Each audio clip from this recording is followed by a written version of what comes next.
So in the 1870s, the U.S. government sends actually a brilliant Army cavalry officer into Texas, a guy by the name of Ranald Mackenzie. And know that name, you're going to be tested on it. He is one of the best, probably the most effective U.S. Army officer that you've never heard of.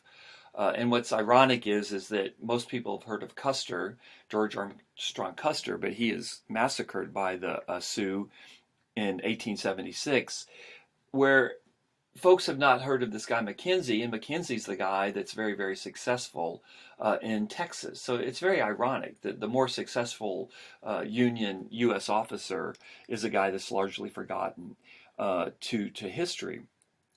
But he can't be forgotten to y'all if you want to get that question right on your on the second midterm. So Mackenzie comes down into Texas. He's a very effective fighter. He actually goes into Mexico to fight some Kickapoo. He crosses the border, goes about 100 miles into Mexico to attack a Kickapoo village that's coming across the border. And pardon me. And then he turns his attention to the Comanche. And his secret weapon is other Indian groups. The Tonkawa Indians were an Indian group that absolutely hated the Comanche, and the Comanche hated them. And so the U.S. Army, the eyes and ears of the U.S. Army cavalry in fighting the Comanche are Tonkawa Indians. So what happens is that in 1874, various Plains groups in the fall of 1874, they go and they hide in PaloDuro Canyon, which was a place that these folks had gone to for generations. And PaloDuro Canyon, again, it was such an effective hiding place. If you've ever been there, it's the second largest canyon in the United States. It's kind of hard to find if you don't know the area. And what happened is Indian groups, what they were going to do was kind of their last stand. They were going to try to spend the winter there, and at least one more winter of freedom. But Mackenzie, his Tonkawa Indians, they track the Comanche and the other Indian groups to PaloDuro Canyon, and then Mackenzie goes in and attacks them. And the problem is the Indians, from the Indian point of view anyway, is they can't really mount an effective counterattack because they're in this thin canyon that stretches for miles, and so they're spread for miles. And once they're being attacked by the Tonkawa and then the U.S. cavalry, they can't mount an effective resistance, so they're defeated. And to Mackenzie's credit, he doesn't massacre the Indians he captures. Often Indians were massacred, but Mackenzie was made of different stuff. Basically, what he was just trying to do was to convince these Indians to go to Oklahoma, to stop their raiding and to go to Oklahoma. And so what he does is he gives away, there's like 1,500 or so horses that are captured in this raid. Mackenzie gives 100 or so, maybe a little bit more, to the Tonkawa scouts that had helped him. He kept some for his own cavalry, and then he kills the other horses. And the reason for this is by killing the horses, he's really has denied the Comanche and the other Indian groups that were caught along with the Comanche in PaloDuro Canyon in the fall of 1874.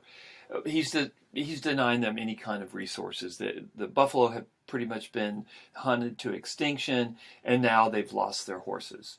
And it's at this point, this is where historians date the end or the final suppression of the Comanche. The Comanche surrender, they move into Oklahoma Territory, they move into reservations in Oklahoma Territory. Quanah Parker, who I talked about previously, the Comanche chief who was the son of Cynthia Ann Parker in Pettinacoma, he actually keeps fighting for a little bit. His group, the Quadas, are never defeated actually by the U.S. Army. But by the middle of the 1870s, pretty quickly after PaloDuro Canyon, Parker, who's a very, very smart guy, he can read the writing on the wall, and he knows basically the jig is up for Indians in Texas. So he voluntarily surrenders. So I'm going to go back to, I was telling you a story and then I stopped myself. Early in the 1900s, Parker does something very moving. He goes in and he finds out where his mother had been buried. he disinters her remains and he moves her onto Comanche territory in Oklahoma. Quanah Parker's the last Comanche chief. And he says that his mother loved Comanche, loved being Comanche, and that he wanted to bury her with her people, but now everyone needed to live in peace. Now, the story of the Comanche in Oklahoma, basically, there were all kinds of promises made to them about the land that they could have in Oklahoma. You're probably not surprised to discover these promises aren't kept. But that's for another class, not for this class. So I'm ending in terms of the podcast. I'm going to have you watch a documentary. I think I'll post it in a little bit.